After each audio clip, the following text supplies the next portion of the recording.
Franchement, là, pour moi, la bande dessinée, c'est une histoire d'enfance. Donc c'est surtout celles que j'ai rencontrées quand j'étais enfant qui sont restées dans ma mémoire et qui ont imprégné ma mémoire. Mais il y a des choses magnifiques qui sont sorties, évidemment. Tout ce que je vois, là, tous les Spirou que je vois, là, enfin les Spirou, tous les Dupuis que je vois, Natacha, les petits hommes, Lou, tout cela sont des choses, Johanny Pierre-Louis, Benoît Bricefer, c'est des choses magnifiques, vraiment magnifiques. Et puis après, il y a eu aussi des... Je relis en ce moment Les Innommables. Là, on est dans les années 80.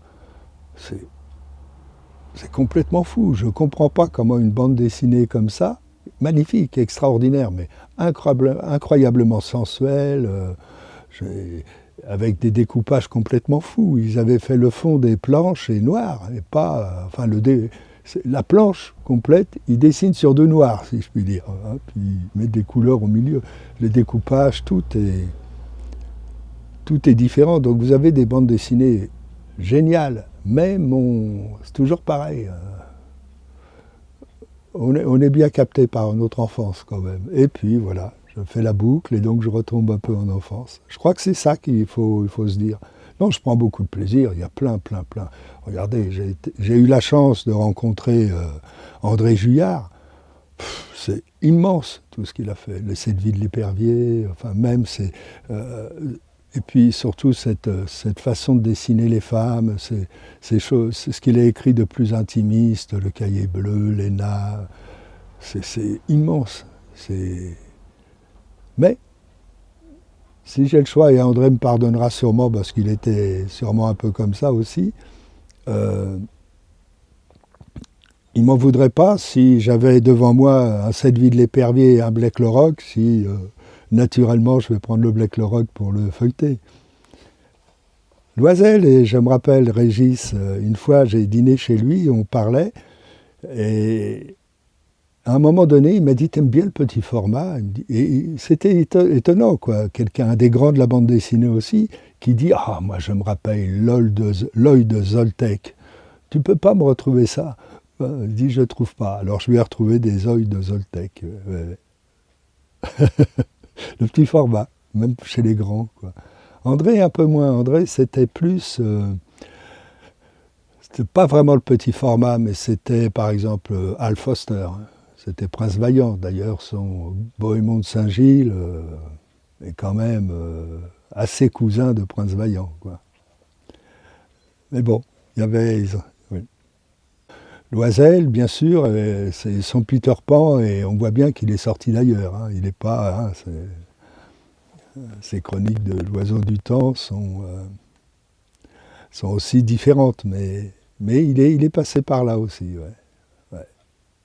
Moi, je suis plus... Enfin, d'abord, je ne suis pas dessinateur, hein, j'ai pas de goût à exprimer ce que je pense par des dessins, mais je suis resté plus... je suis vraiment resté dans mon passé, quoi. Et puis, cette boucle, quoi. Cette envie de boucler les choses, de transmettre ce qu'on m'a transmis, quoi. Ça, je crois que c'est pour ça que je suis là, quoi. Je pense, oui.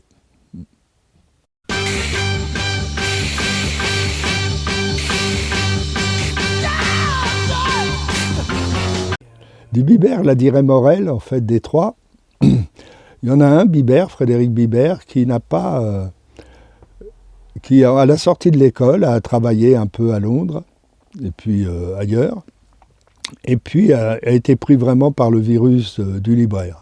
Donc il n'a pas attendu, il a ouvert sa propre librairie, lui, qui est juste face à la Sorbonne, sur la place, c'est la place, je ne sais plus comment elle s'appelle.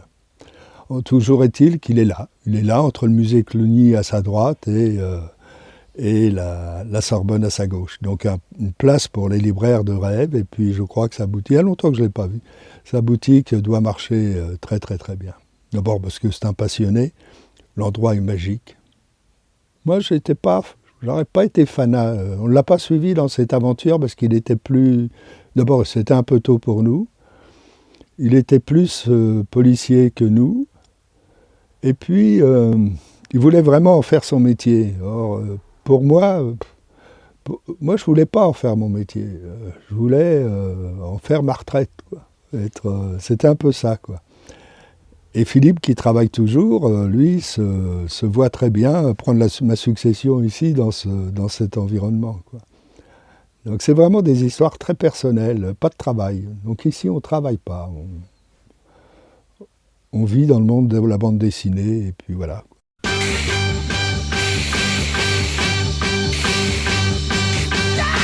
Simplement parce que l'INSEE était à Malakoff. Et donc, à un moment donné, je me suis rapproché de Malakoff. J'ai jamais beaucoup aimé avoir de longues distances pour aller travailler. J'arrivais tôt au travail, je partais tard, donc je voulais pas beaucoup de transport. Alors ça s'est passé. Alors au début, j'étais assez loin, j'étais près d'Arpajon, on avait une jolie maison qu'on a gardée longtemps, et puis après, moi je suis venu comme je voyageais après, je suis venu en pointillé, je suis venu quand j'étais en Afrique, je revenais à Paris et j'habitais à Paris, quoi. J'habitais à Malakoff et j'habitais, pour tout dire, au-dessus. Et pourquoi au-dessus? Parce que le hasard fait bien les choses. Philippe, l'un des trois, Philippe avait un grand magasin d'électronique ici. Quand il a commencé à travailler avec son père, il y avait un très grand magasin d'électronique, bien que lui soit basé dans le nord de la France. Et donc je squattais là-haut, et puis le temps a passé, je me suis attaché ici, bien, on a aménagé l'appartement pour y mettre des bandes dessinées déjà, c'est assez grand au-dessus. Et voilà, pourquoi Malakoff? Pourquoi pas Malakoff, je dirais. Mais c'est vrai que si on avait été à Paris, on n'aurait pas pu faire ce qu'on a fait, à cause des prix évidemment, quoi. Des prix des loyers, Non, ça a été... Et puis Malakoff, avec le temps, est devenu... Enfin, j'ai appris à connaître Malakoff, c'est une ville extraordinairement sympathique. Pas très jolie, mais comme un petit village à côté de Paris, quoi. Voilà pourquoi Malakoff, j'en partirai pas. Il faudrait vraiment que j'ai une très belle place dans un très bel endroit de Paris, et pas cher, pour bouger.